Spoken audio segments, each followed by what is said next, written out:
Hi everyone, this is Allie Brozek and Brett Smith, and we will be presenting 3 biomechanic principles involved in a field hockey squeeze shot. If you aren't familiar with field hockey, a squeeze shot is the type of shot typically used when scoring by chipping the ball into the net. Here's the breakdown of performing a squeeze shot. First, the ball must be placed behind the player's right foot in order to hit the ball with the stick at an appropriate angle. By hitting the back of the ball at an appropriate angle, you will then either cause the ball to fly up into the net or stay on the ground. When the ball is hit from the top, the angle between the stick and the ground will affect at which angle the ball will project into the net. When the ball is hit from the side, the ball will remain on the ground into the net. The structure of the field hockey stick is also important when performing the squeeze shot. The stick curve is called the bow of the stick and greatly affects how powerful the shot will be. The more curved the stick is, the easier the ball is to lift and helps add power to a hit. The width of the heel will also contribute to a larger exerted force by absorbing the power into the stick and translating the force onto the ball.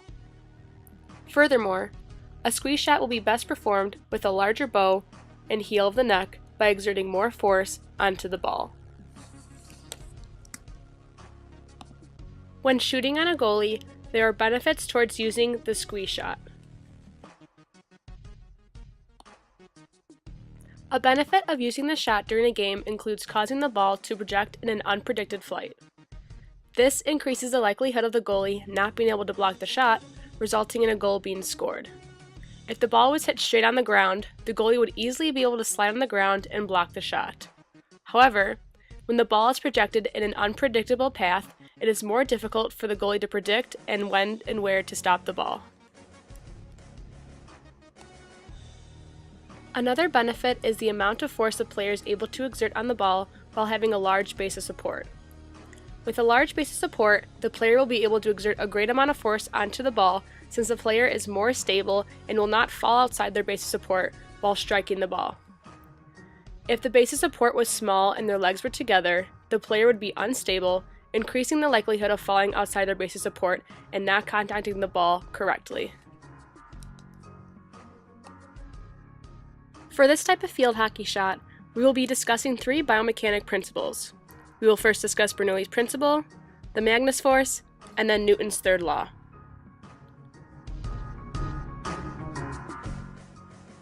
Bernoulli's principle states that for an inviscid flow, an increase in the speed of the fluid occurs simultaneously with a decrease in pressure or a decrease in the fluid's potential energy.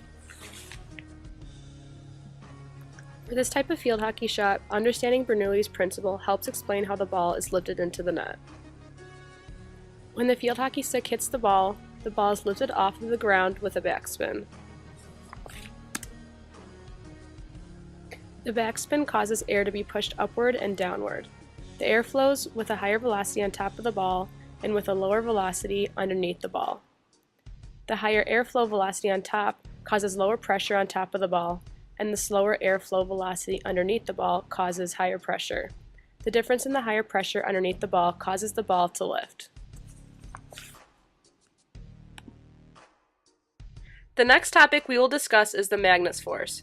By definition, a Magnus force causes a spinning ball to curve away from its principal flight path. In this case, when the player hits the top of the ball at an appropriate angle, a spin is applied onto the ball, causing the ball to rotate. Since the ball is in fluid, and in this case, the fluid is air, it creates a whirlpool about itself. The Magnus force is perpendicular to the direction in which the ball is heading, where the air pressure is low. After a player performs a squeeze shot, the lower pressure is at the top of the ball, while the higher pressure is underneath the ball. To balance the difference in air pressure, the ball bends towards where the air pressure is lower, which is in the direction of the Magnus force. As a result, this will lead to a backspin, causing the ball to rise. Newton's third law states that for every action, there is an equal and opposite reaction. For this shot, there are 2 main action-reaction pairs that we will be discussing. When the stick first hits the ball, there is a force exerted onto the ball. Based on Newton's third law, the ball will exert a force with the same magnitude but in the opposite direction of the force of the stick. The ball will move in a forward direction because the force exerted from the stick is enough to overcome the weight of the ball and any other external forces, such as the friction of air or the turf. When the stick exerts a force onto the ball, it experiences the same amount of force on itself from the ball. The stick does not move backwards because the player is holding the stick with a greater amount of force.